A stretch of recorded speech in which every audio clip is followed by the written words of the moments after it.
Hello, this is Monday, April 27, 2015. Welcome to episode number 47 of the Vanguard Report.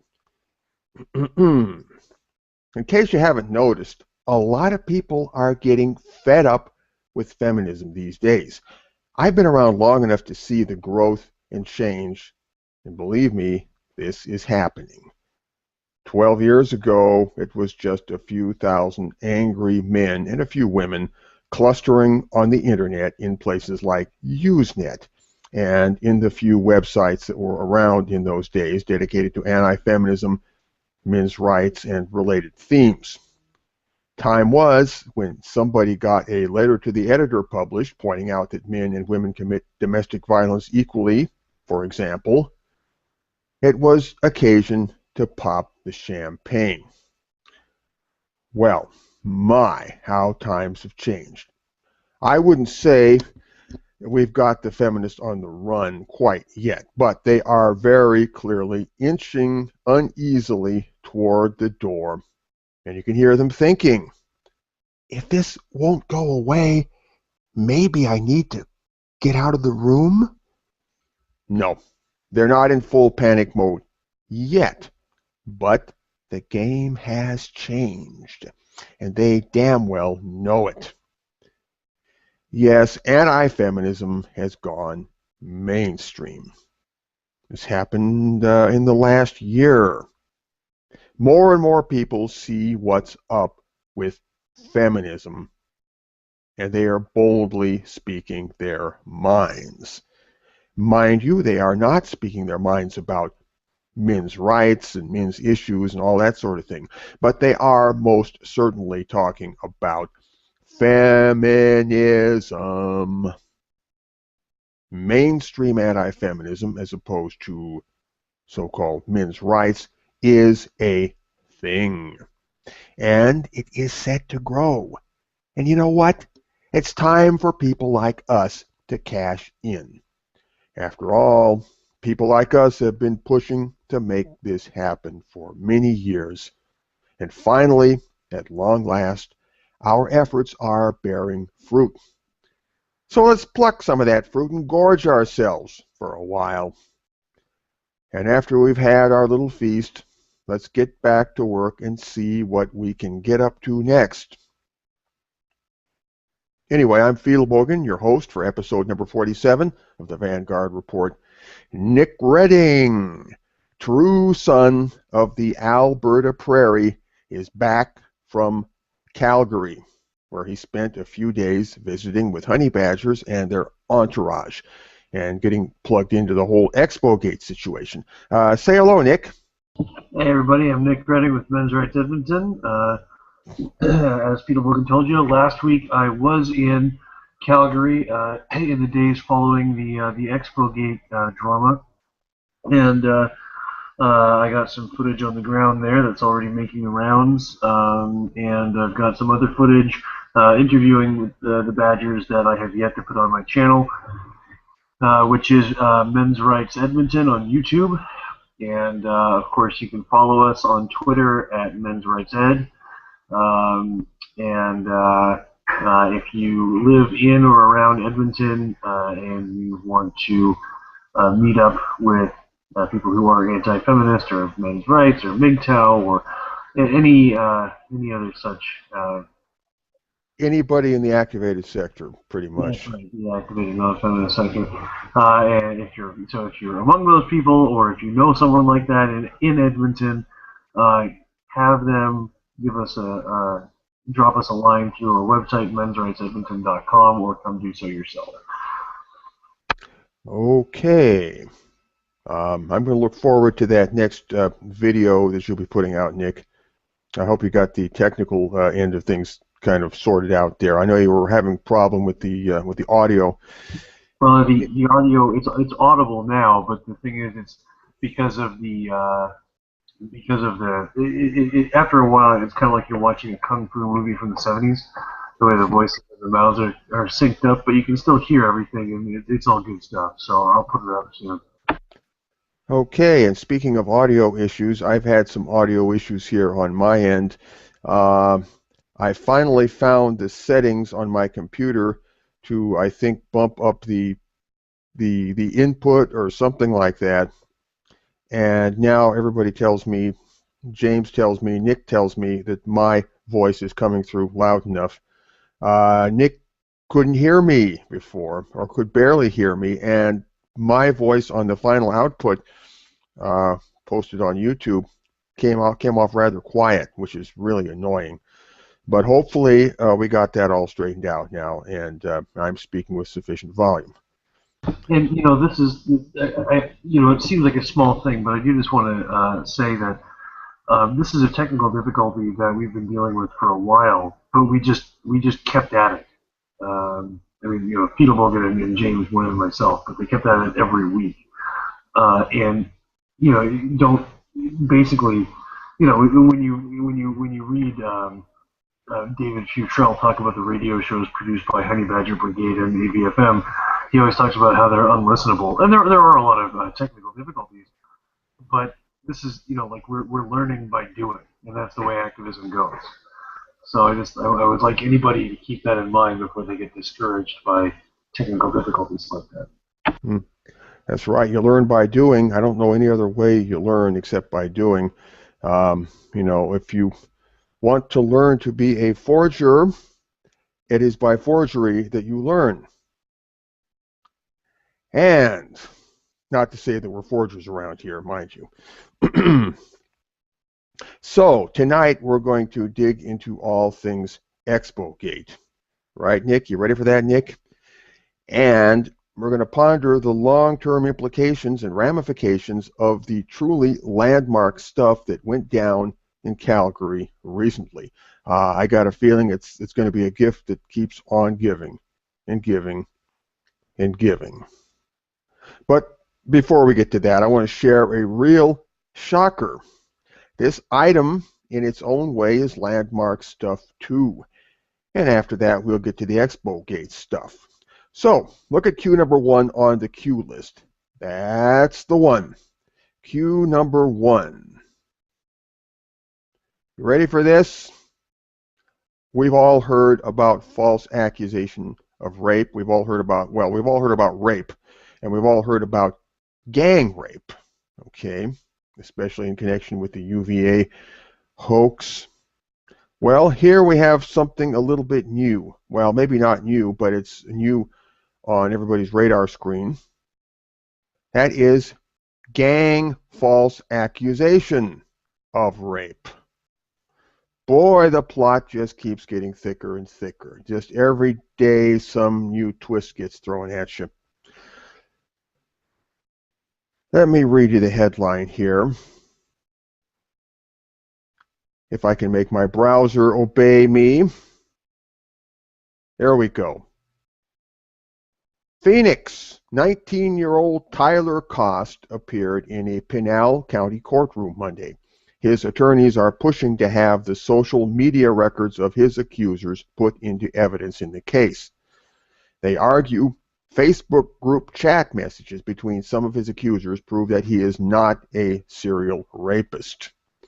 Instead, they say he is a victim of a shocking conspiracy perpetrated by the girls who were out to get him. Here in the copy it says, shocking conspiracy perpetuated by the girls who were out to get him.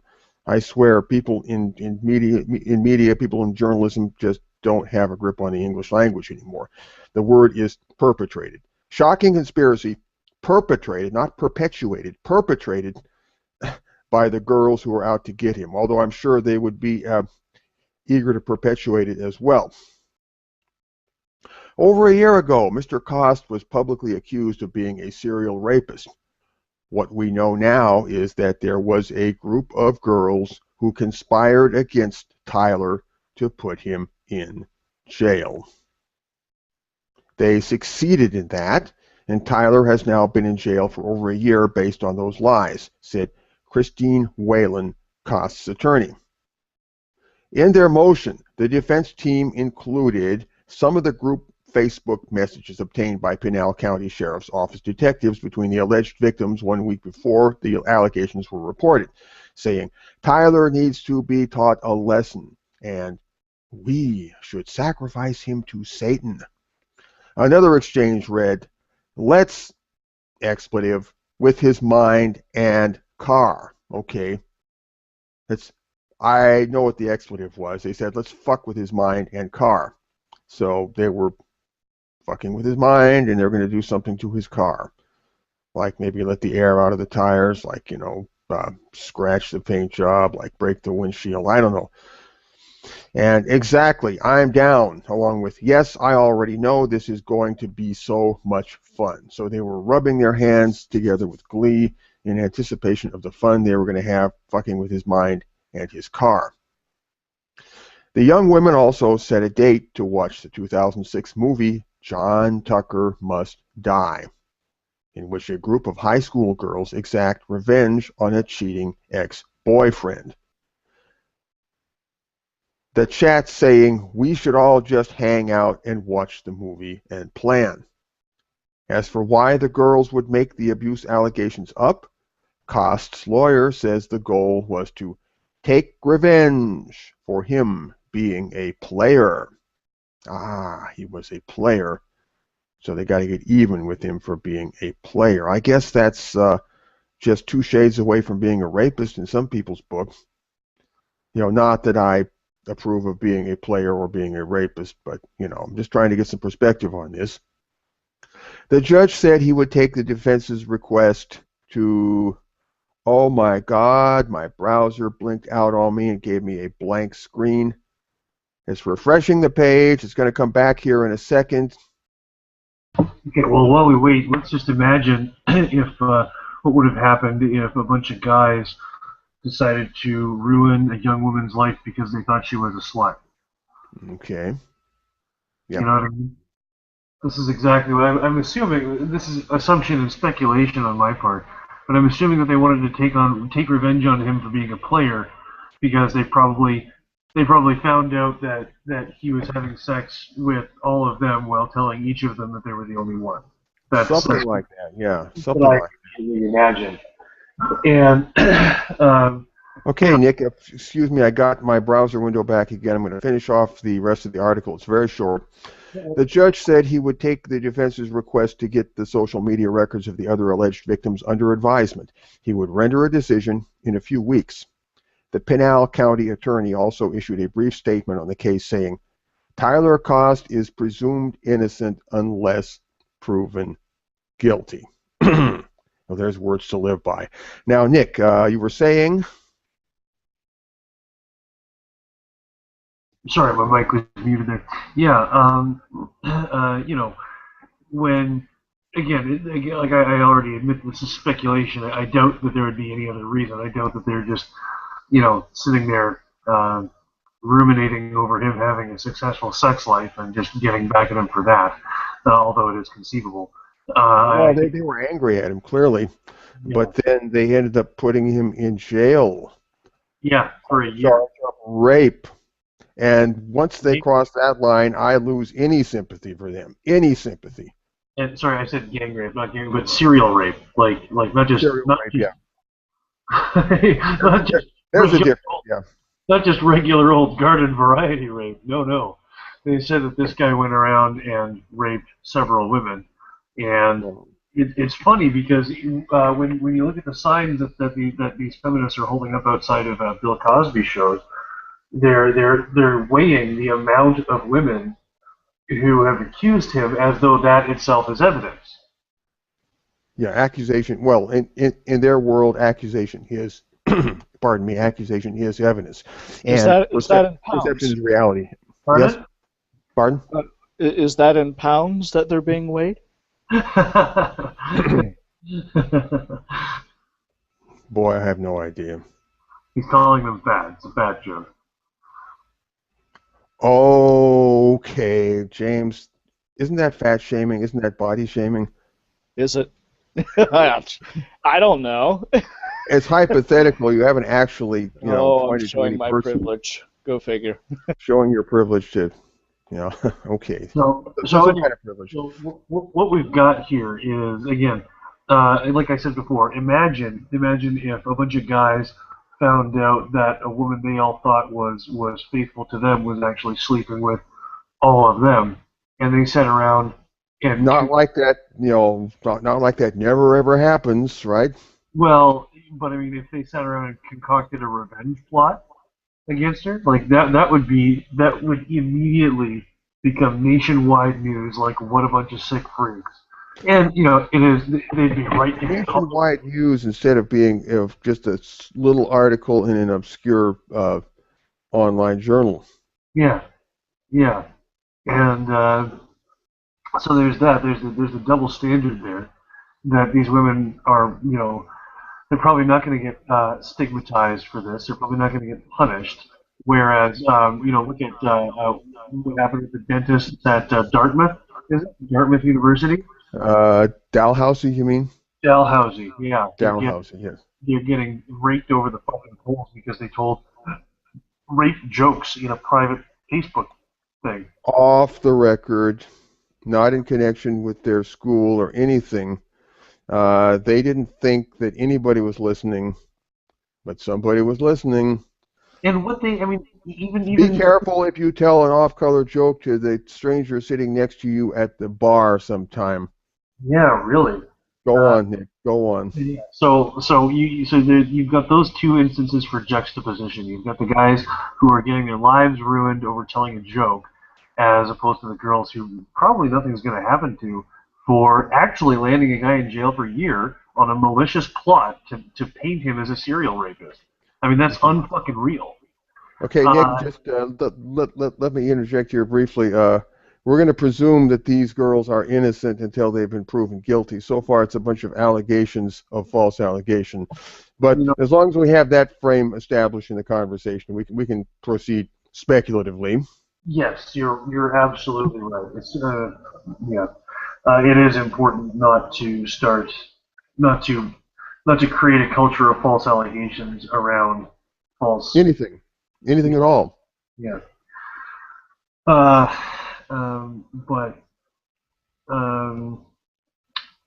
just from the outset, right? I mean, the facts are these guys are accused of, what are they accused of? Telling off-color jokes. That in and of itself is being treated as way more important than I guarantee you will see this case become. This case is going to get swept under the rug. People are going to forget about it in 3 months if they haven't already. There's that, and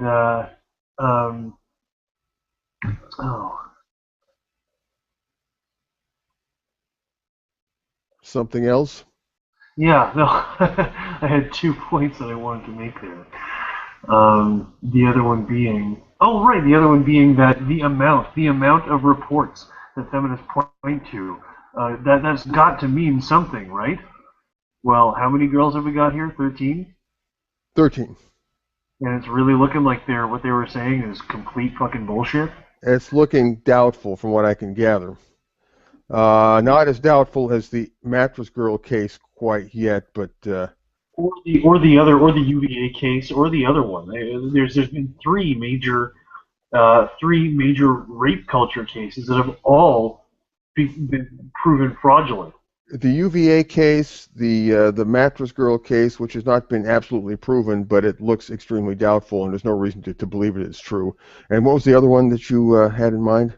I'm trying to think of it. There's more than one. I mean, there's of course very famously there's Duplicross, but there's also the what was that college on Long Island where girl had sex with a bunch of boys in the bathroom. I forget the name of the school, but there was that. There was the one where the girl was getting eaten out by the guy in front of everybody, and she was smiling and waving, and even in the face of that evidence, she got called a victim. It's just unreal. Well, she got called a victim, I guess, for having been exposed and talked about. Maybe that's a kind of victimhood. I'm sure I wouldn't want to have that sort of thing known about me.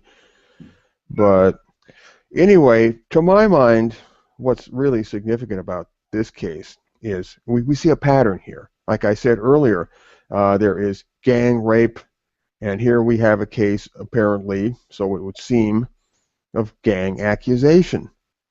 And really, there's no reason to think that false accusation of rape can't be a gang project as much as actual rape can be. And it's something that we need to think about. It's something that we need to look out for. And I think it's something that's going to happen more and more as time goes on. And we can thank feminism for this. Feminism just unleashes, just uncorks a bottle and lets all of these demons out into the world. So, gang accusation is a thing. Well, I've heard of cases, gang accusation before, like the case of Nick, Sona Yasa, right? Oh yeah. I think it was 2011, 2010. Yeah, for anybody who doesn't know, Sona Yasa was a cab driver in Edmonton, Nick's very own city of Edmonton, and he accepted a fare of 3 young women, and they started smoking in the cab, and he told them that wasn't allowed, and so they demanded to be let out. And when he demanded that they pay him the $13.50 or whatever it was, some trifle. Yeah, the 3 women who could have split it 3 ways accused him of sexually assaulting them. They made the accusation to the immediate vicinity and to the police when they arrived. And a crowd, I understand a crowd gathered around the cab. Yeah, and his name would have been mud if he didn't have a camera exonerating him of the whole thing. And even after his name he was proven innocent, he decided to sue the women, I think it was, for 16 grand or something like that. And then Vice magazine called him Crybaby of the Week. Right, Crybaby. All that for wanting to seek recompense for an attack. A very, very, very serious wrong that was done to him. Yeah, and the culture going a criminal wrong that was done to him, because their behavior was nothing less than criminal. Yeah, the police didn't follow up on it. The media told them to grow up, stop being such a pussy. Yeah, there is an anti-male bias factor here.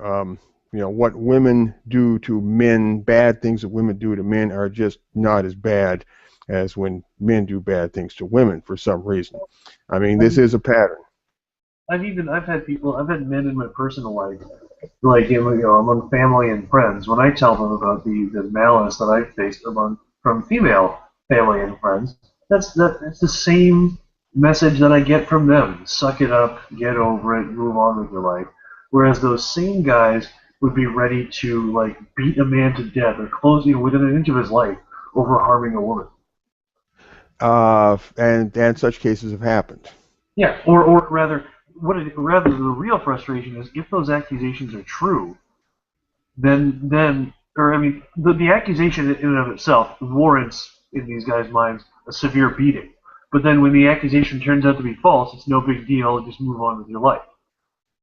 That is insanity to me. That's complete madness. It's insanity. Well, I think there's a better word maybe than insanity, but I mean, it's possible the people who do those things are completely sane in a clinical sense. So the element of moral choice enters into it somewhere, Yeah. which puts it in a different dimension. But anyway, James, do we have 2 hours this evening?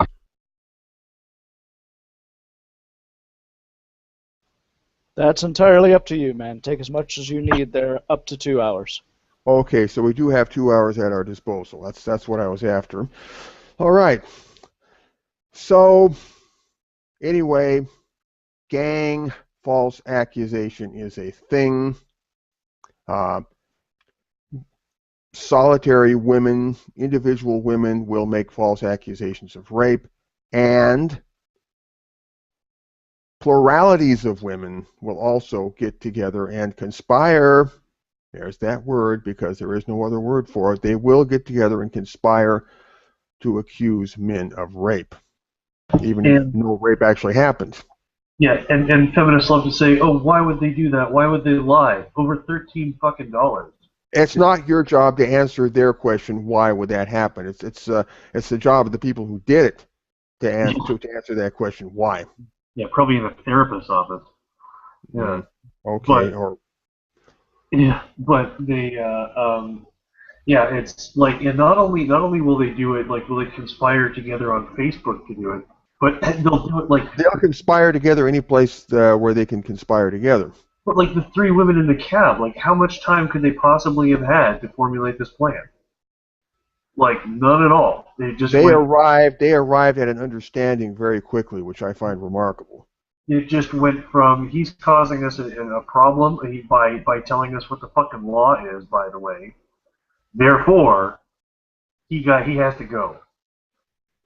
Like, They just understood each other. They reached an understanding with each other about the situation just almost instantly, which tells me something about the culture that we live in. The fact that people are able to pull these things off so quickly and so casually. yeah. Something went wrong, blame the Jew. Or say that, or And you do it in the blink of an eye, as we see in this case. yeah. They didn't agonize over that at all. They didn't sit down for and hang out for 2 or 3 hours to work out the details. They just bang like that. They were on it, which really impresses me. All right, so add that to our list of things to look out for in the future. Gang accusation of rape, which is probably, I would guess, even more common than actual gang rape, or as common at the very least. So, let's move the program right along. Nick, you got back from Calgary not too long ago. You're plugged in to everything that went down there. You've got plenty of stuff to tell us. Nick, why don't you tell us a little something about Calgary, about what you saw down in Calgary and what you heard, anything you want to share with us. Okay, well, my first, like, we went to a friend of mine's first thing as soon as we got into the city, and then we met up with the Honey Badgers where they were in a park, Reader Rock Park, which was right across the street from the expo itself. Okay. And by the time I got there, it was just like nerds, and I do mean nerds, sitting around, eating a vegetable and meat and cheese party platter, and just talking with each other. And we had a team of four to six. The numbers fluctuated, but it was about 4 to 6 at any given time. Security guards giving us the stink eye, keeping an eye on us from across the street. Okay, how far away were these security guards? I mean, in terms of feet or yards? They were very far. If you want to go to you go to my YouTube channel, Men's Rights Edmonton, and you look at the video. Nick points out the show of force. Yeah, I saw that. I saw that video. And you can see how far behind me. Like when the camera is on me, you can see how far away they are. They're very far. They're way across a wide arterial street. Yeah, and even before the street is a big field. So the park was like close to where you were standing in that video? I was in the park. Oh, you were in the park. Okay. So the park was directly across this major arterial road from the expo hall, right? Yeah, it was at the base of the hill with a graveyard on it. And okay. And so they were keeping an eye on us, and they eventually did call the police. Now it was a very small number of officers. Hold on, pardon me, Nick. You think the security guards called the police? I believe that's what Karen said when she was because he came up to us and he asked us if there was any kind of leadership he could speak to, and we elected Karen. I believe he said something to the effect of, security just told us that you were here and they just wanted to make sure that you weren't going to come back in. Security. Okay, so it was the Renopigs across the road who called the cops, the Calgary's finest, on you. And yeah, and I've seen. I mean, well, I'm not going to get into all that stuff, but well, I've seen I've seen social justice warriors work security up and point in our direction before, like when I did the political speed dating in Edmonton when I ran for city council. Um, uh, I went to an event called political speed dating where candidates would sit at a table and and prospective voters could come and meet them one by one. And I sat at a table with my name, Nick Redding, Ward 8, and I had my leather jacket on and my beret and my shades, and my head was shaved at the time. And I sat there looking very militant and radical. You had the Shay look going on there, did you? something. And I saw a social justice warrior point to us while talking to a security guard. He was looking very frantic, and the security guard looked at us like we were going to cause some shit up until we left the building, and they were you know. So I mean, this is pretty typical. This violence by proxy, or having having strong people, Accusing other people of violence that you yourself plan to commit against those same people, if possible. Yeah, and so it's a very common tactic of theirs to point to us and act as though we are somehow criminal, to turn law For existing while not feminist in this case. yeah, to turn law enforcement against us. And of course law enforcement, they're typically smart enough to see through it. I think that's definitely something we have on our side, is that cops don't like being manipulated. Bothered for no reason, they're taken away from their work when there's serious work to be done elsewhere. Yeah, to satisfy someone's childish caprices. To be called to the park and see people just nibbling on cheese and celery sticks. Yeah, but we were and like seriously, like to look at us, we were not a threat. I understand, Nick. I understand that was this one police officer who showed up? There were 2 police vans, and as far as I understand, there you go. That's the thing I was driving at. They brought vans in there. The Black Marias, right? I thought they were going to haul you away. They were prepared to take a bunch of people away. They were, but there wasn't a lot of cops. And instead, they found people in the park, nibbling on carrots and celery sticks and dipping the celery sticks in cheese dip and.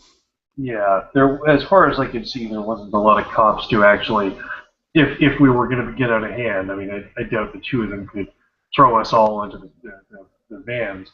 But they did have the technology to take us all away if they wanted. I'm sure they had tasers. Yeah, but anyway, it just seemed like they just came out for a brief reconnaissance just to make sure we weren't going to cause any trouble. Because I mean, they heard that it was a Comic Con. I'm sure they heard it was a Comics Expo. And all those comic book readers are going to start trouble. Yeah, got to be prepared, people. Yeah. But so yeah, that went off without a hitch. And then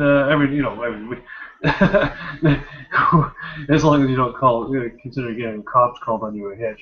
And then we went to a rental property that the honey badgers were staying in, and we drank our faces off till the wee hours of the morning, and we had a great time. Friends of mine from Edmonton came and visited. People from all over the country hung out, and of course the honey badgers themselves came from all over the English-speaking world.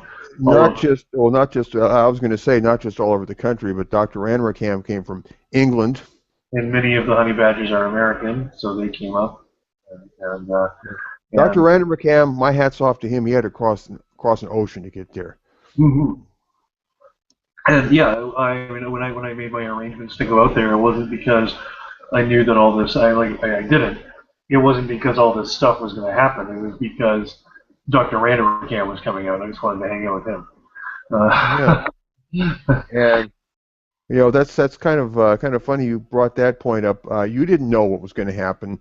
There are some people out there in the enemy camp who seem to imply that the honey badgers knew that this was going to happen and that they planned for it and that they set the whole thing up in advance, hoping it would happen. well, that's very telling. Because I It's very speak. telling of the state of mind of the people who made the accusation. Well, I mean, if they know that all you have to do to get them to flex their authoritative muscles in an unreasonable fashion is show the fuck up, and that's the extent of your plan, then yeah, it's very telling. Show the fuck up? Yeah. They actually did that. It's if that was their plan, it's a damn good one because it's completely indistinguishable from doing something perfectly fucking reasonable. Yeah. You know what I mean? I heard somebody even suggest that the honey badgers themselves called the cops on themselves, just to set up the whole charade. No, that's Pure speculation, of course. And anybody is free to do that, but anybody else is free to say, that's just pure speculation. yeah. Stop pulling stuff out of your ass. Anything that can be asserted without evidence can't be dismissed without evidence. Yes, very much so. So, what do you think, Nick, is the one big main historical lesson that we ought to extract from this whole Expo Gate episode? That we do not live under a totalitarian regime yet.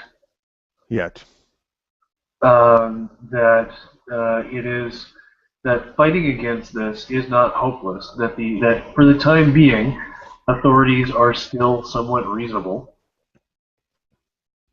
They can still be won over to our side. Depending on which authorities you're talking about, of course. Well, I think in the long run, I think that the police forces across North America and England can be shown. I think that I can't imagine that zero of the cops who have walked away from the Warren Farrell protests and the other things that have happened in Toronto and the other things that have happened across North take lasting memories from the experience. Yeah, I mean, I would like police. They talk about the climate that they're in. They do. They talk about the people that they faced, and they talk about the people who pissed them off and the people they thought were reasonable. Right? Police have their own culture, and I imagine that culture is just another facet of North American society, just like nerd culture and atheism and government and media and academia. That is just another front for feminism to assimilate. And I imagine, just like everywhere else, they've got dissenters among their ranks. I imagine there's probably cops. There's probably cops who are all for the feminist agenda, probably because they wouldn't have been hired onto the police force were it not for the feminist agenda. And there's competent police officers who are tired of working with being manipulated. Yeah, they're tired of being manipulated. They're tired of working with substandard colleagues because of quotas. They're tired of showing up to bogus complaints because of fucking hyper concerned ninnies while there's actual crimes to be dealing with. And I'm sure that they're tired of showing up to bogus domestic violence situations and being mandated to arrest the man. I'm sure there's a lot of them who are pissed off about this, and so the lesson that we have to take away from this is that the police will be called to these events, these altercations between us and the feminists, and we have to remain law-abiding. We have to get everything on video, and we have to show respect to the police for what they're doing, because God knows the feminists don't. Well, sometimes they try to pretend that they do. Yeah, well, no, feminists are, they are, yeah, even at the 2014 Slut Walk, there was an Edmonton feminist up, like saying how they don't need anybody to tell them what sexual assault is, last of all the police. And then the police come in and they're totally on their side. Um, I think that after a while the cops are going to see that there's one side treating them with abuse and there's one side that's treating them with compliance. Well, they'll see that there's one side lying to them and another side lying not so much. Fair And enough. I don't think anybody likes being lied to. No. Of course, in times of war, I mean, lying is about it's pretty much all you do, because I mean, it's the art of deception. Yeah, Uh, the first casualty in any war is the truth. But so that's the message we can take away from it is just be law abiding and know your rights and know the law. But yeah, we really don't need to break the law to make our revolution move forward. Now, we can no, stay entirely within the law, and we can pretty much draw the other side into doing something illegal or something immoral or something inappropriate. And when they do, we instantly shine a spotlight on it and show it to the world. yeah, and While we keep clean hands. Yeah, and just to show how effective this has been, since then the fallout across the comic expo world has been hard to ignore. There's the Denver. Oh boy, you're right. Yeah, there's the stuff that's been happening at the Denver Comic Con, where first they. I haven't heard. Pardon me, I haven't heard about Denver. What's going on in Denver? Yeah, first they were saying over Twitter that they were going to kick anybody out who had a Gamergate shirt. Then the internet lost its shit, and now they're saying you can wear your Gamergate shirt, just don't cause any trouble. Oh, like we suspect you of causing trouble. We think you're going to cause trouble. We think the worst of you. Still, they took a stance, and then there was enough voice on the side of consumers who were not on the feminist agenda to say no. If someone wants to wear a Gamergate shirt, let them, and they complied to that. There's the legal business between the Honey Badgers and the Calgary Expo. That's still ramping up. I think they were. Yes, we're going to touch upon that later in the show. Oh, okay. They're taking donations. Okay, well, there's that, and then there's I doubt this is going to have no effect on PAX, which is the Penny Arcade Expo. And a few years ago, some people will remember that the Penny Arcade drew a comic with a rape joke in it, and then social justice warrior supreme Will Wheaton, also who played Wesley Crusher on Star Trek: The Next Generation, came out on the side of the social justice warriors, saying that it was completely inappropriate for them to joke about rape at all. Ever since then, Penny Arcade and Penny Arcade Expo has held a wide berth between themselves and anything politically incorrect.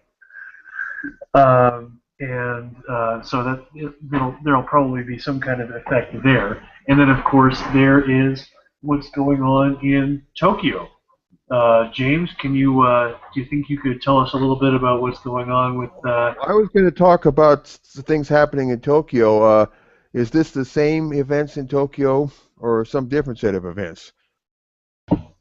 Well, if they involve the Honey Badgers, I mean, and it was already on the schedule. The Tokyo Games, the Tokyo Game Expo, was that the one? Yeah, I think so. The guy that put up the video inviting the Honey Badgers to come to Tokyo and saying he would help with their expenses, also saying that the Tokyo Games Expo people are going to put out a statement in a couple of weeks pretty much denouncing Calgary Expo for what they did. That's amazing. That's incredible. I was going Uh, to talk about that later in the show, but looks like we jumped the gun here. But yeah, that's great. I would love to hear the people over in Japan just bashing the crap out of the people in Calgary. as would I. As would I. But yeah, those are the things. Those are the things that have happened since Expo Gate. And I guess we ought to. This might be a good place to talk about what Anita Sarkeesian said, which is really making people in Japan very angry. oh, yeah. She made a statement that she probably wishes she had a string attached to it when she said it, so she could pull it back again, but too late. Anita said, "The U.S. bombed them back to traditional values. Feminism does not exist in Japan. While I don't like judging an entire culture, that does not excuse them." And that has got people over in Japan, as I hear it, has got people over in Japan very, very angry. And I Well, don't yeah, blame them. because she said it was okay to judge an entire culture for not being feminist enough. Well, she doesn't like judging an entire culture, but that not liking it apparently doesn't stop her from doing it. Yeah, I don't like to be racist, but I'm totally racist. Well, okay, now that we jumped the gun here and got ahead of the script for the program, well, that's okay.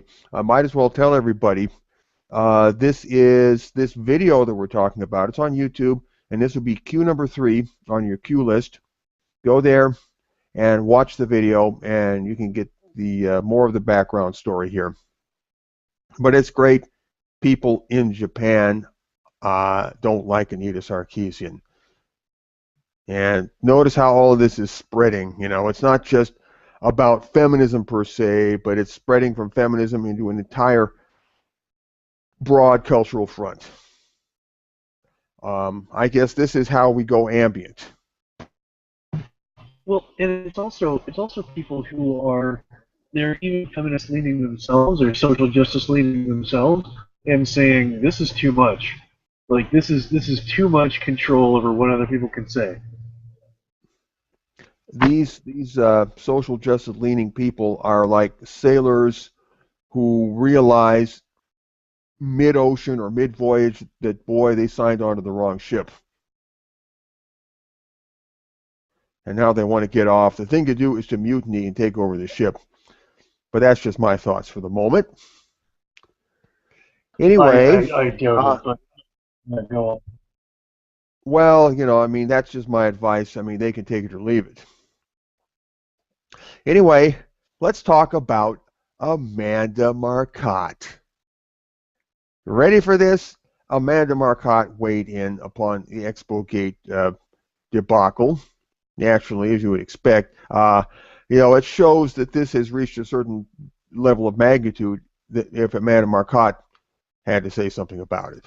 That's sort of a gauge, okay, of the level that this has arrived at.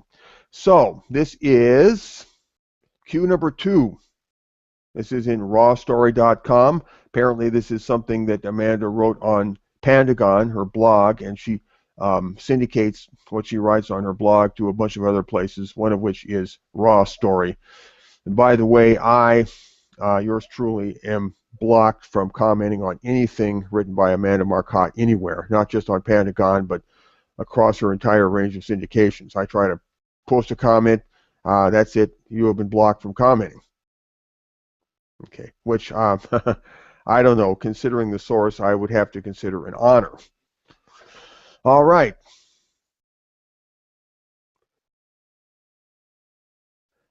Misogynist. Get a load of this title here. Misogynist disrupts sci-fi convention, play the victim when kicked out. That's the title of the article. Right away, Amanda Marcotte does not hesitate to call people misogynists. That's just it. They're misogynist. She said it, therefore it must be true. I mean, after all, Amanda Marcotte is a feminist, and she's Amanda Marcotte, and she's a cool kid, and you're not, so she can call people stuff and, you know, get away with it. So here we go. Let's just dive right into the article here. Regular readers who follow the increasingly bizarre antics of, quote, scare quote, men's rights activists, MRAs, have probably seen this strange story of a Gamergate-affiliated attempt to disrupt the Calgary Expo, a sci-fi convention apparently targeted because MRAs are pissed about their anti-harassment policies. That's a comic book convention. Is that the same thing as a sci-fi convention? I don't know. Pretty much. Yeah, okay. A sci-fi convention apparently targeted because MRAs are pissed about their anti-harassment policies. Protecting the, quote, right to harass is a #1 concern for MRAs and has driven most of Gamergate's energy. Interesting how she has telescoped MRAs and Gamergate and right to harass into one little bundle there. Okay, the right to harass is the #1 concern. Yes. Just so quickly you can't even notice it. That's right. That's right. Speed is of the essence here. The right to harass is the #1 concern for MRA. Well, she doesn't offer any evidence of this, and she doesn't tell us what an MRA is or who is MRAs. She doesn't say. So that's one reason why I say that there's no such thing as an MRA, because it means everything and therefore nothing. There's no such thing as the men's rights movement because the phrase itself means everything and therefore nothing. It means one thing when a feminist says it. It means something else when somebody else says it. But we're kind of all over the map about what these things actually mean and what they actually are. All right, a group that calls themselves the Honey Badgers, a group that exists to put a female face on movement misogyny. Okay, again, she just says this. I mean, she says it. It must be true. Of course, this is an opinion piece. And she says right up front, this is opinion. So I guess she has a right to her opinion. A group that exists to put a female face on movement misogyny, even though the group is half male, in an ill-fated attempt to pretend it's not misogyny, showed up to troll the conference and got kicked out, which was entirely predictable as they knew they were breaking the no harassment rules, and suggests that there was a plot to get kicked out so they could preen about how they are all victims of the feminazi cops. Knowing Calgary Expo doesn't want to be party to hate speech, the Honey Badgers use false pretenses to get in, according to the Mary Sue, which is another online publication. And she quotes the Mary Sue. However, Honey Badger Radio did not use their website to apply for vendor exhibitor status. The Honey Badger Brigade on the Calgary Expo website links to a webcomic site run by Honey Badger Tiemann instead. If you didn't think all of this was enough to warrant expulsion from the convention, it is. There's more. Okay, well, here they are grasping at straws. Anything, any excuse they can find for what they did to the Honey Badgers.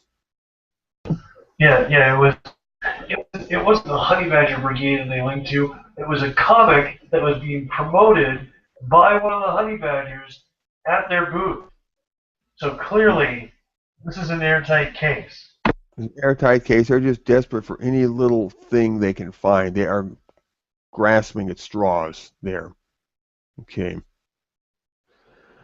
Once there, they trolled and took over a panel on women in comics.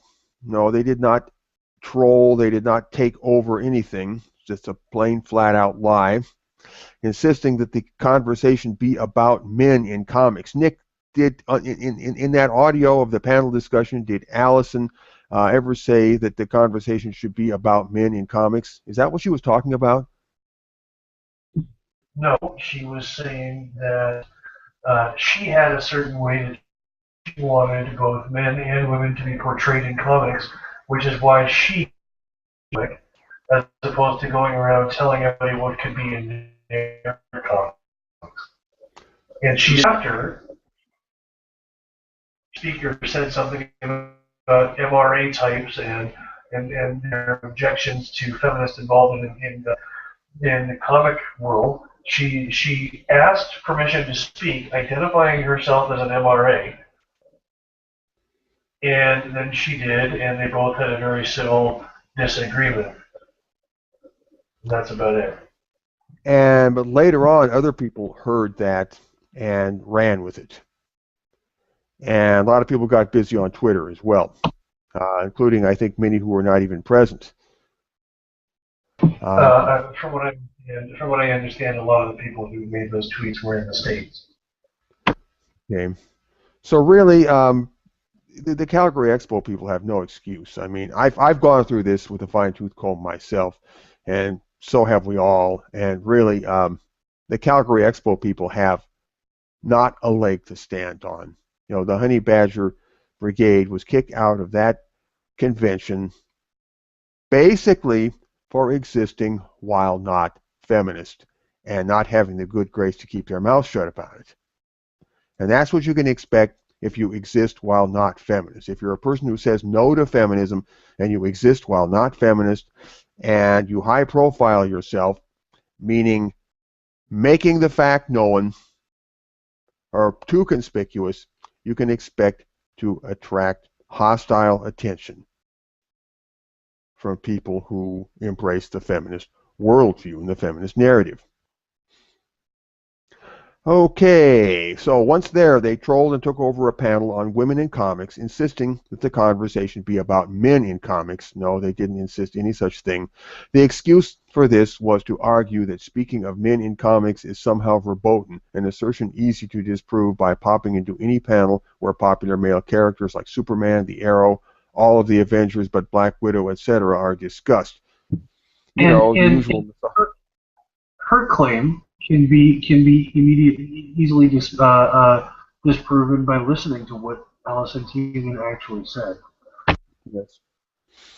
I don't see anywhere in this article where Amanda linked to the audio of the panel discussion. I mean, she could have done that, but no, she didn't.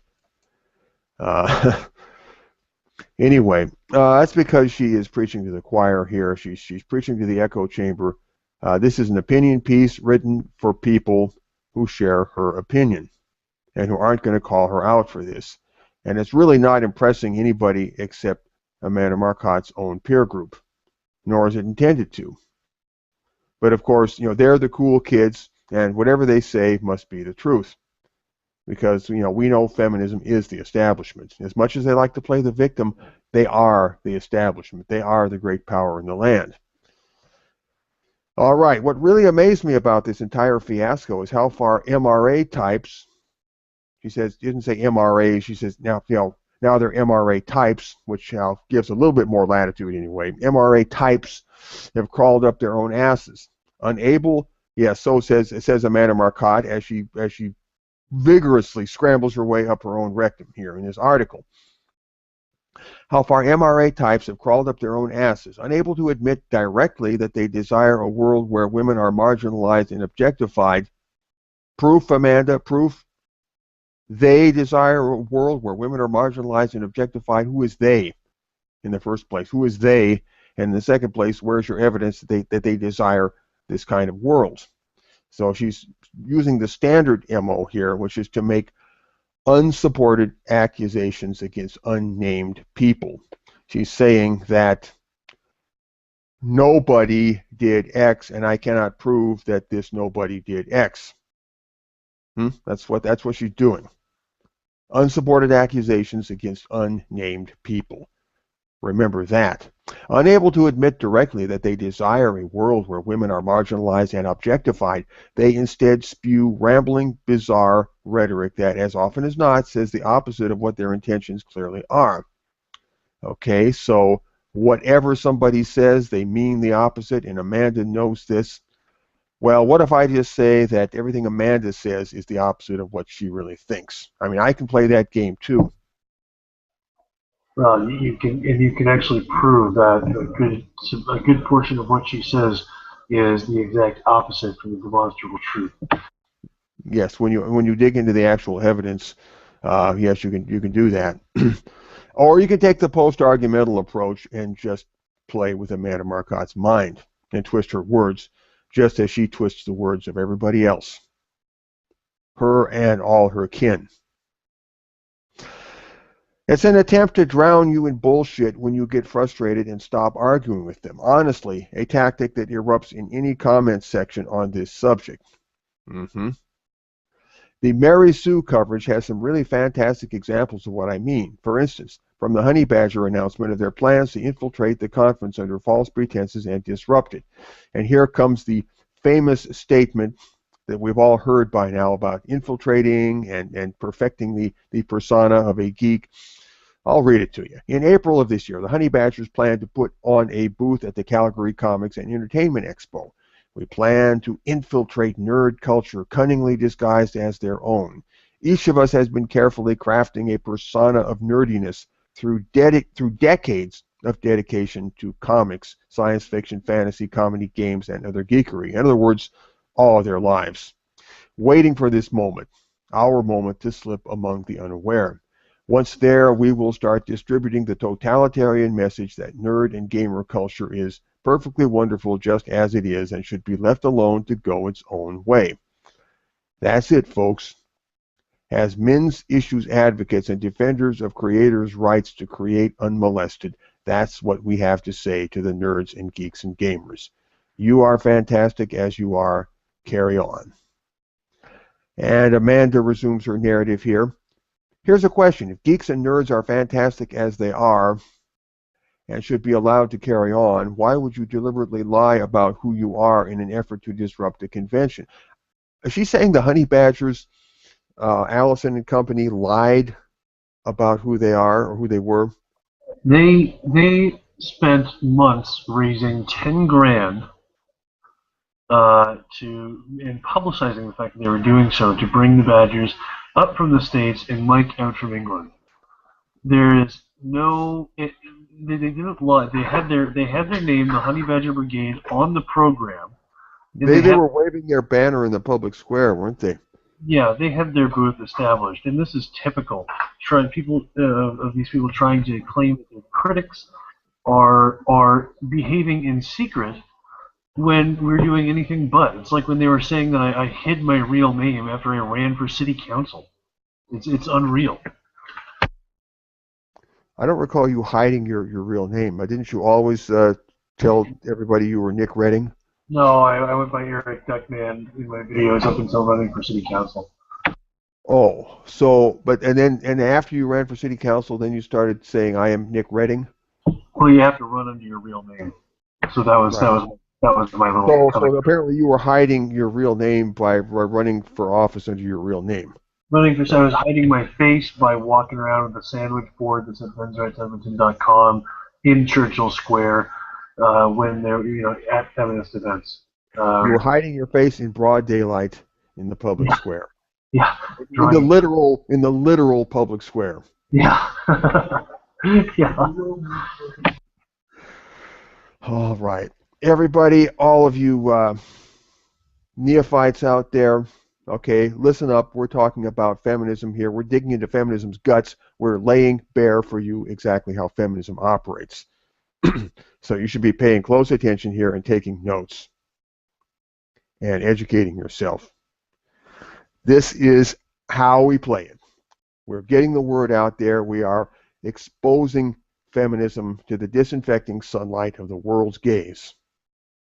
That's our strategy, exposure. It seems to be working, slowly but surely.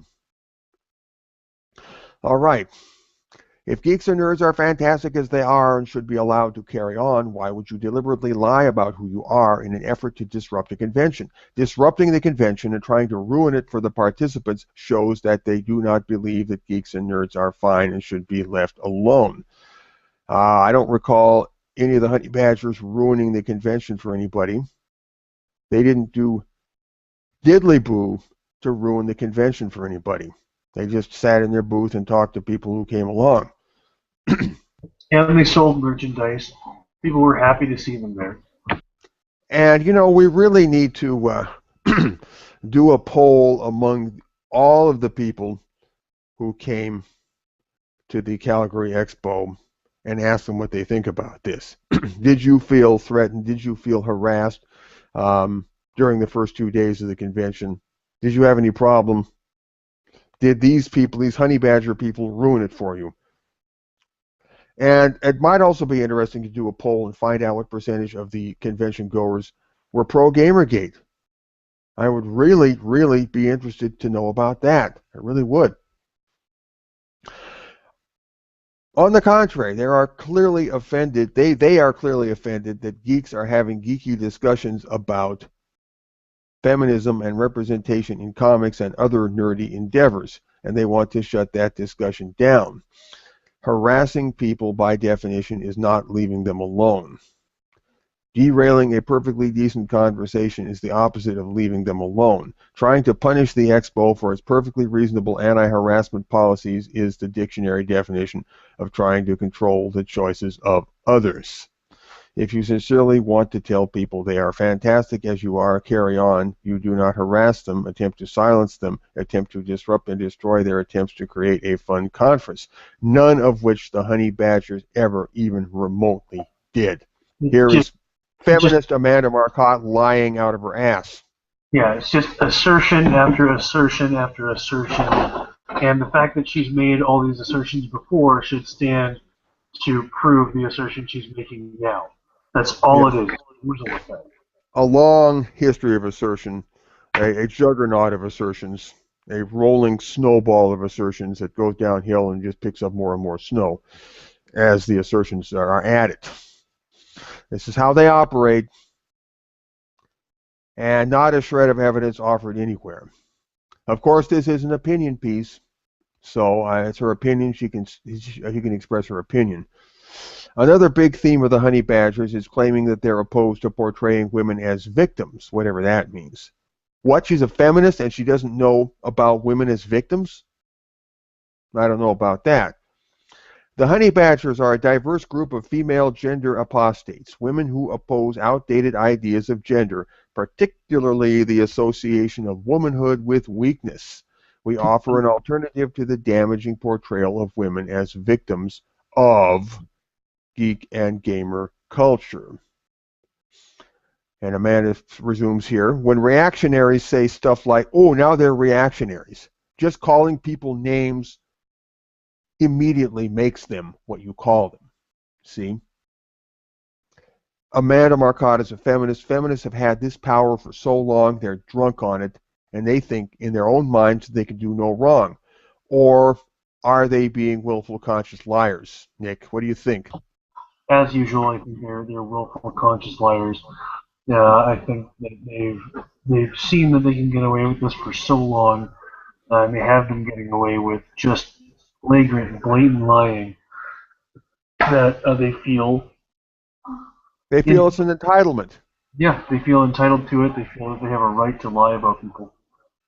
They feel they have a right to lie about people. They've got it all figured out in their minds why it's okay for them to do that, because they're special snowflake. They will when you get them right down, when you get it, it's unavoidable that they were lying. They'll just admit to it, and they will still paint themselves as the victim by you pointing out the fact that they were lying. Mm-hmm. They will still do it. That's like what they did back in the French Revolution. If you accuse the convention or if you accuse the Committee of Public Safety, then you are yourself accused. Exactly the same mentality. Robespierre was the first social justice warrior. Be afraid to speak up, to suffer in silence, to hate yourself and believe that you deserve it when people harass you, abuse you, or even sexually assault you. Where did she get that from? I don't know. When it comes to representation, the same story.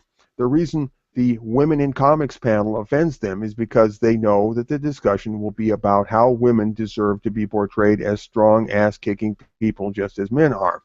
The Honey Badgers prefer a status quo where female characters are primarily weak, used as window dressing, and damsels in distress. Complete lie. Yeah. There is zero evidence of any kind for that statement, that accusation against the Honey Badgers. There is evidence to the contrary. If you look at, if you read Xenospora, it's at xenospora.com, that's Xenospora with an X, you will see that Allison, the way Allison portrays gender is nothing like that at all. And the other thing is that when it's very telling when she talks about how women deserve to be portrayed in comics. There is no way that anybody deserves to be portrayed in comics beyond the way the artist wishes to portray them. or beyond the way, or there's no reason anybody deserves to be portrayed any way other than the way they actually are. Yeah, and when you're talking about comics, they are the way the artist chooses. And the argument that again, the argument that Allison made was that if you want to see, if you want to see people portrayed, men or women portrayed in a certain way in comics, then write your own comics, as opposed to telling people who write comics what to put in them. That's a good point. But what chaps my hide most of all here is that Amanda Marcotte has just blatantly, brazenly lied through her teeth. She pulls one thing out of her ass after another here. There's just zero truth to any of this, zero connection to reality in any of this. Yeah, and for a long time, you can get away with it. Amanda Marcotte is a morally damaged, morally defective person. And she's just gonna keep getting away with writing what she writes until more and more and more people stand up against it, because but then she'll play the victim, Nick. She'll play the victim. it doesn't matter. That doesn't matter. I agree. It doesn't matter. She'll keep playing the victim, and as she does that, she might benefit from it in the short term, but eventually people are going to get wise to her. It's like the boy who cried wolf. It's exactly the boy who cried wolf. Basically, her and people like her are building up a karmic debt to monumental proportions, and eventually, the collection notice is going to come due, and that's it. Yeah, but it will take, I think, conscious effort for people to encourage each other to speak out, because we need these people. They have proven time and time again that truth doesn't matter, only volume and power and numbers matter. So, and the narrative, Nick, don't forget the narrative. Well, that's a result of volume and power and numbers. And so that's what emboldens you to completely misconstrue, to completely misrepresent what Allison did, what MRAs do, what anybody who disagrees, the whole thing. What any person who wants to speak out against feminism is doing or saying. That would include people like me, And what allows them to transcend, truth mattering, is consensus among their friends and members. And so we have to develop a consensus that they're full of shit among as many people as we can. And that's the only way that this is going to be won, because you can't sit them down and argue them and being reasonable. That's right. We got to develop a consensus among a critical mass of people, and we have to develop some kind of popular front or some system of alliance among various groups out there, various cultures, subcultures, communities, and so on, which is all part of the process of going ambient. And it's happening here. We see, this thing is spreading into Gamergate, spreading into the gamer community, and we're going to see it spreading into other communities as well, because the MO of feminism is to spread into every possible community they can get their hands on and take it over from the inside. And once the word is out that, hey, you don't have to put up with this anymore, then local resistance will begin to organize itself in these various local communities. And that's the effect we have to strive for. And going ambient means that it's not just one particular focal point or one small group of people that can be targeted. It's all kinds of people all over the place, and it's surrounding you. And you can't, set your crosshairs on something that's part of the atmosphere all around you. You just can't do it. You're outgunned and outflanked every which way. So, indeed, the only people playing the victim as opposed to speaking up for actual victims, as feminists do, why they speak up for themselves because they play the victim, are the honey badgers, who have put together 4+ hours of online video whining about how they shouldn't have to put up with the consequences of openly and aggressively breaking rules they agreed to follow to get into the convention. Now here Amanda goes again, repeating the same old lies that she initially stated in the earlier paragraphs of the article. And she just once they set a few basic lies in place, and then they just keep spinning off of those lies, and they keep repeating those lies, and they build more lies on top of those lies. But it all begins with telling a few initial lies as a foundation, and from there you build up. So we see the whole feminist MO in microcosm represented right here in this article. Apparently, the only legitimate victims are aggressors who are angry that people push back when they harass and abuse them. So here we have the honey badgers who have been harassed and abused, and now they apparently are the harassers and abusers. Like false accusation. You see a pattern here, Nick? False accusation is a theme. Yeah, it's all projection. Everything that they're doing, they are pointing to others and accusing them of what they in fact are doing as a means of diffusing attention from themselves or distracting attention from themselves. The way of deflecting, yeah. Yeah, they want to draw the heat away from themselves and in the long run draw the heat away from feminism. And that's pretty much a rule of thumb you can use when you're dealing with feminists. Is whatever they're saying, just think about it for a second, and it probably won't be hard to see how it's actually true of them. And not of it's you. A confession. They're making a confession. All their accusations against other people can be read as a confession. They're talking about themselves. Yeah. And they're don't establish that as a rule, right? When I said rule of thumb, right? It's just okay. It is a rule of thumb. Yeah, but just like don't go with it. Don't assume. Well, they're making an accusation, therefore it is true of them. Yes, that's true. They may sometimes make true accusations. I mean, if they can find a true accusation, of course they'll run with it. Yeah, but if they can't, then that's where they got to get creative. Yeah, they'll run with it even if it's not true. But what I'm speaking of is I'm speaking of experience. I'm not saying this is categorically true of all feminists. Well, if it's not true of them, I begin to doubt their status as feminists. yeah, it's almost certainly true. But it's not true of all feminists, but it is true of feminism, as in general. Yeah. It is of the essence of feminism. It is of the core or of the root of feminism.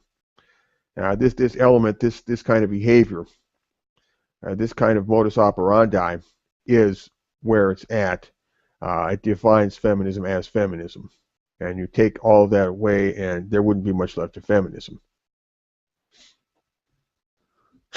Honestly, I worry about these folks. The pretzel logic these assholes put themselves through to justify their hateful worldview is so contorted that I fear it may cause brain damage.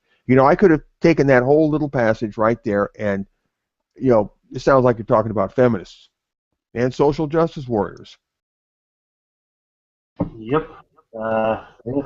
And how do we? Well, okay. We're saying one thing about them, and they're saying the same thing about us. So what's the tiebreaker? How can one tell? The tiebreaker is like a quick draw, shoot 'em out in an old Western movie. It's whoever draws their weapon and fires first. Who can be Johnny on the spot with an accusation? That you know what? I don't like that standard. I don't like that standard. We both don't like that standard. But I'm being a tad cynical here. I admit that. No, I'm being perfectly honest here. I mean, how if they're saying that every time MRAs bring up a grievance, we're just fraudulently crying victim, and we say the same thing about them, how can a neutral observer tell who's telling the truth and who isn't? Well, because in the meantime, when all of this is going on, we non-feminists, activated non-feminists, anti-feminists, and so on are getting the information out about feminism, educating more and more people, so that the middle mass, the people that are gradually migrating to our side, will then have the mental equipment to be able to look at these things and evaluate these things and see them for what they are. Our task is to educate people, explain the situation, show them what to look for. I mean, that's what we're doing right now by having this conversation, by broadcasting this. That is what we're doing. You know, we are performing that mission right this very minute. So, yeah, that's it. Educate the people, educate the middle mass. And it seems to be working. I mean, we talked about mainstream anti-feminism, how it's a growing thing, and yes, it is a growing thing. I mean, there's no doubt about that. There's all kinds of people now who are coming on board and saying, well, you know, feminism, bad stuff, we got to do something about feminism, and they're speaking out. And these people are not men's rights people, the classic old school men's rights people. These are new people. These are just regular folks who just see feminism as the problem. And that is the way of thinking that we need to encourage. Okay, let's see if we can wrap up this article. The good news is that people are beginning to realize there's no value in trying to argue with them, as they are arguing in bad faith. Well, I agree. And we're talking about feminists here. Amanda Marcotte thinks she's talking about 80% of the population here. She thinks that anybody with an opinion about feminism, contrary to her own, fits the description that she's giving here. The good news is that people are beginning to realize there's no value in trying to argue with them, as they are arguing in bad faith. Instead, the only thing to do is just accept that this is a hate group and deal with them accordingly. Just what I would say about feminism, just as with... In fact, it sounds exactly like I described feminism in my feminist non-feminist collaboration spiral. It sounds exactly like something I could have written in an article about post-argumentalism. Amanda, have you been reading me? Like I'm reading you right now? The good news is that people are beginning to realize there's no real value in trying to argue with them, as they are arguing in bad faith. Instead, the only thing to do is just accept that this is a hate group and deal with them accordingly. Amanda is recommending post-argumentalism here. But I've always known that feminists are post-argumentalists. Now we're forcing them to show their hand. Just as with white supremacists, there's not a lot of value in trying to argue with their pretzel arguments about, quote, white pride and, quote, protecting white culture. You just accept that they're a hate group and proceed accordingly. Same story here.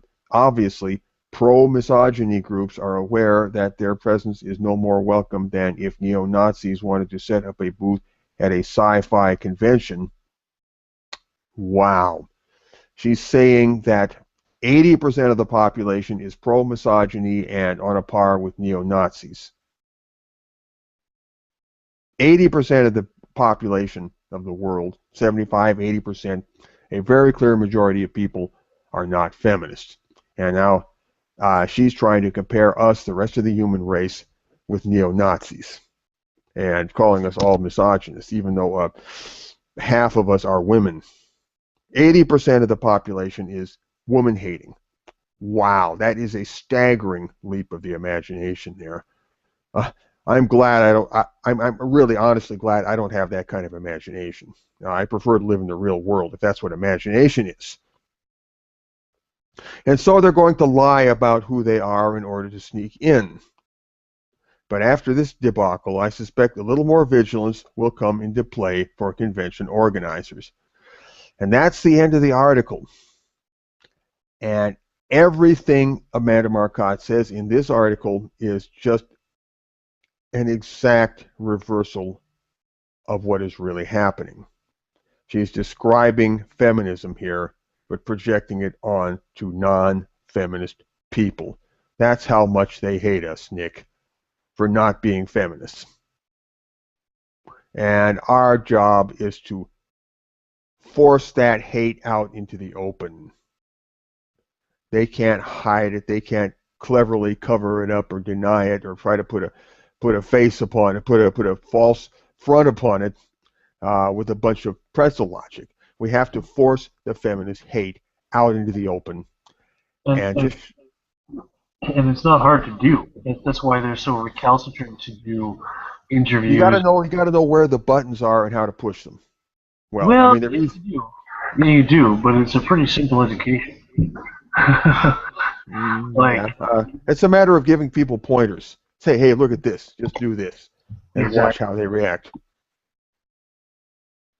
And it's giving people an education. And of course, I am still educating myself. That'll never stop. I'm constantly studying, learning more and more about this. But we're at the post-argumental stage where we face them and they face us, and neither one's going to budge an inch. They're not going to back down from their position. We're not going to back down from ours. And where do we go from there? Either you agree to disagree or you enter a state of war. And I like to say at this point, I extend an offer to the feminists, and I say, okay, we are feminists on the one side, we are non-feminists on the other side, and we need to coexist in the world. Now, how can we do that? And then the next move is up to them. They can either agree to coexist and agree upon rules for coexistence, or they can continue to aggress against us. And my prediction is that they're going to do the latter. They're going to continue to aggress against us, and they're going to keep they're upping going to the ante. they're going to continue to aggress against us on the grounds that this is coexistence. Well, to them, maybe in their mind it is coexistence because in their mind, feminism and feminist ideology, feminist theory is the only reality there is. They can literally not think or talk or function outside of feminism because to do so would immediately destroy feminism. They are morally incapable of thinking outside the box and seeing themselves as others see them. Moral transparency, they haven't got that, and they never will have that. But I think it's important to continue to at least extend the offer of coexistence. Now, we're willing to coexist, even though we doubt that it's possible, but we're willing to coexist with them. And then we put the burden on them to show that they are willing to coexist with us by ceasing their aggression against us. And on that note, Nick, anything more you want to add? No. Let's just move on to the next item. Move on to the next item. Well, we've had a nice show here, a nice episode. We've gone on for about an hour and a half here. What have we got coming up next year? Let's take a look.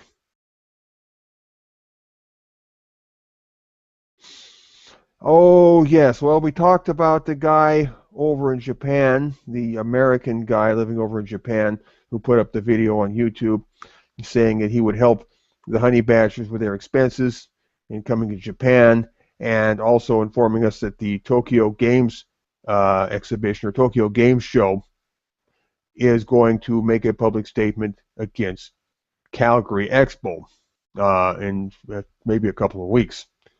And I am really looking forward to that. I am licking my chops in anticipation of that day when that statement comes out. So, the honey badgers are now asking for donations. They need your help with money. This is cue number 6 on the list. They've set up a page for donations, and you can go there. And I don't know what what's the latest figure? The last I looked, they had raised $13,715 from 399 supporters. And I'll tell you what I'm going to do. I'm going to hit the refresh button on my browser, and it's going to bring us up to speed on what the exact current figure is. And be patient while my browser updates itself. Aha! Whoa, that was a big jump. It was from just under 14,000, 13,090 something it was, and now it's gone up to $14,590, and they've got 423 supporters. That's a big jump in about the last 3 hours. Now, I'm really impressed by this. I mean, this shows the kind of muscle that we've got at this point. What we are able to swing at this point. We've got a lot of supporters out there, and we have fundraising power. This is the kind of muscle that we've got now that we are developing. And we're working out. I never would have thought back in 2012 that we would have had this kind of power by now. Well, we do. And we're on a roll, and it's set to increase. It's going to get more and more. We're bringing more and more people over to our side as we transition away from just being the so-called men's rights movement to being a more broad front coalition against feminism and the authoritarian left. And as we begin to merge more and more into the general culture and go ambient. As you know, I'm not an MRA. I'm just a guy who doesn't like feminism. And some people choose to call themselves men's rights advocates. Other people just, like me, just want to say, hey, let's go out and do a number on feminism. Let's rouse the countryside against feminism. So anyway, the Honey Badger Brigade Legal Fund now stands at $14,590.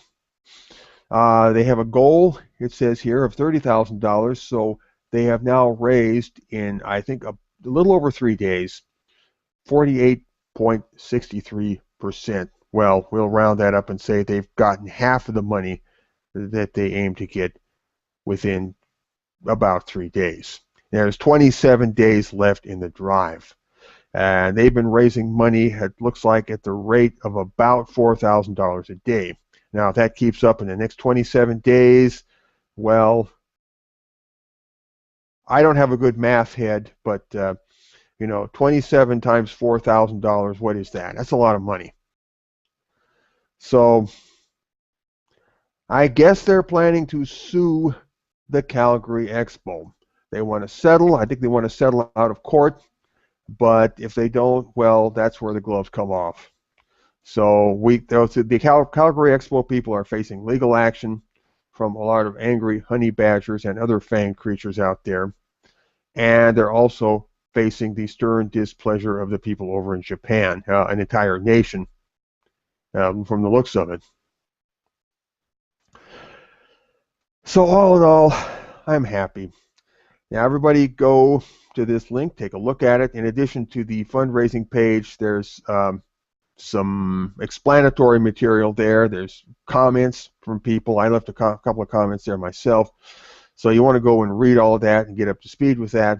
Again, this is Q number 6. And you know what? I think it's time to wind the show down. Nick, anything more you want to say? No, I think we've covered everything. I think we've covered a lot of ground in this show. And it seems like I've got my volume issues all worked out so that my voice will come through, not, quite so inaudible in this episode. You can actually hear me. So on that note, I think we're going to wrap it up. This has been episode number 47 of the Vanguard Report. It's been great. And I will leave you with the same thought I always leave you with. Remember, never forget, feminism is what we say it is. We will win the battle for feminism's soul. Feminism is what we say it is. Not what they say it is. It is what we say it is. And that's that. Everybody, see you again next week on episode number 48 of the Vanguard Report. And until then, have a good week. Ciao.